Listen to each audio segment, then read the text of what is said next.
This is a lesson on graphing parabolas or quadratics in standard form, which is right there. So let's come up with an equation. Let's go with something like, I'll do a real simple one here, x squared minus 6x plus 2. So with quadratics, you can plug in anything you want in for x. So worst case scenario, you just keep plugging in values until you see your parabola. Okay, so it will be some sort of U shape. But the best thing to do, at least in my opinion, is find out what negative b over 2a is. So if you look at my standard form, b is, in this case, negative 6. So that's going to be, the opposite of that would be 6. And then a, in this case, is 1. So 2 times that would be 2. And we get 3. So negative b over 2a gives us 3 in this problem. And that is the x value of the vertex. The bottom of the parabola, the top of the parabola, is 3. If I plug that in, 3 squared minus 6 times 3 plus 2, so it's 9 minus 18 is negative 9, plus 2 is negative 7.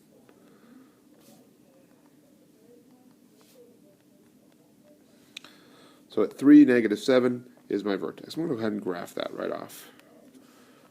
3, 1, 2, 3, negative 1, 2, 3, 4, negative 5, negative 6, negative 7. So there's my vertex. Now, when I do that, I need, for me, I like to put a dotted line, vertical dotted line, going right through the vertex, because this, I think it's the most important point, and it is also the symmetry of the graph. So there's my symmetry line, and basically I just need a couple points on each side of that. And because that's my symmetry line, I really don't have to plug in too many. I can plug in 2, I can plug in 1, and I can plug in 0, and I'm going to get everything I need. So again, that was negative 7. So if I plugged in 2, 2 squared minus 6 times 2 plus 2. Again, just plugging it right in for the x's in that, I would get 4 minus 12 plus 2. So it's negative 8 plus 2 is negative 6.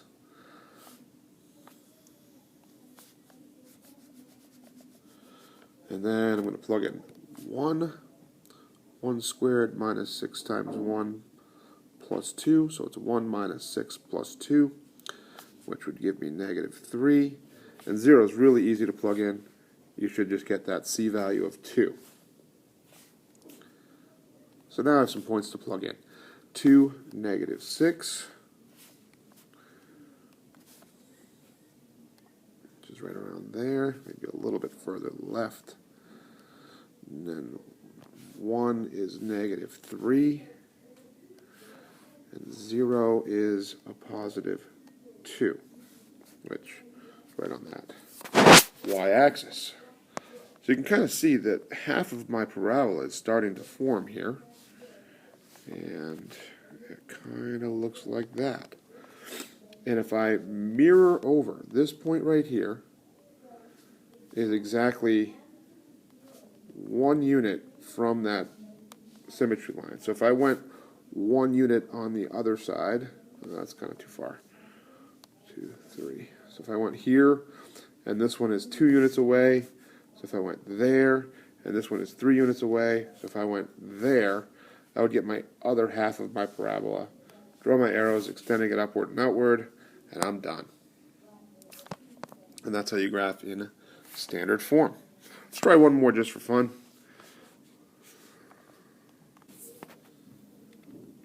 So we have y equals negative 2x squared minus 4x. Again, right off the bat, I'm going to do negative b over 2a. Notice that there's no c value here. Doesn't come into play until we actually start plugging in our values.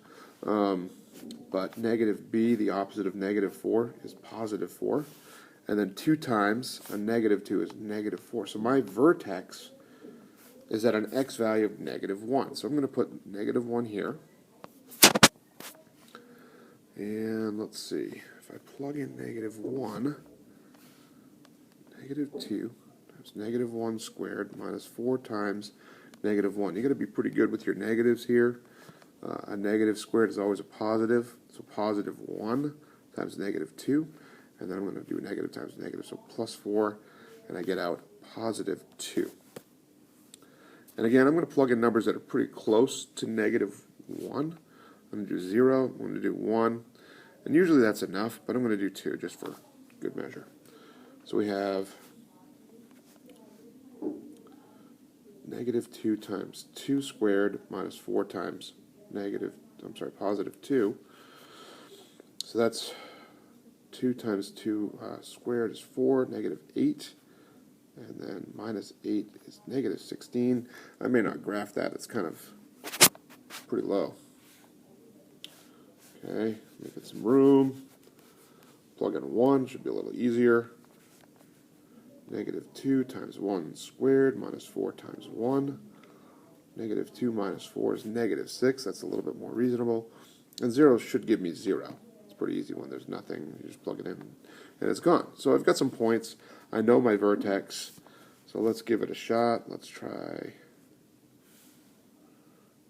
this. And that might be a good coordinate plane to use.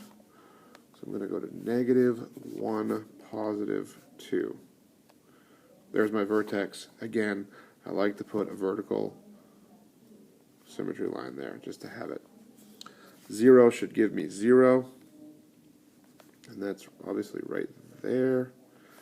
And then 1 gives me negative 6. 1, negative 1, 2, 3, 4, 5, 6. And that's that point. If I reflect my 0, 0 point, I'd be at negative 2, 0. And if I reflect my 1, negative 6 point, I'd be at negative 3, 1. And you can see my parabola kind of start forming there. I'm not going to use those that marker, but there we go. There's my second parabola in standard form.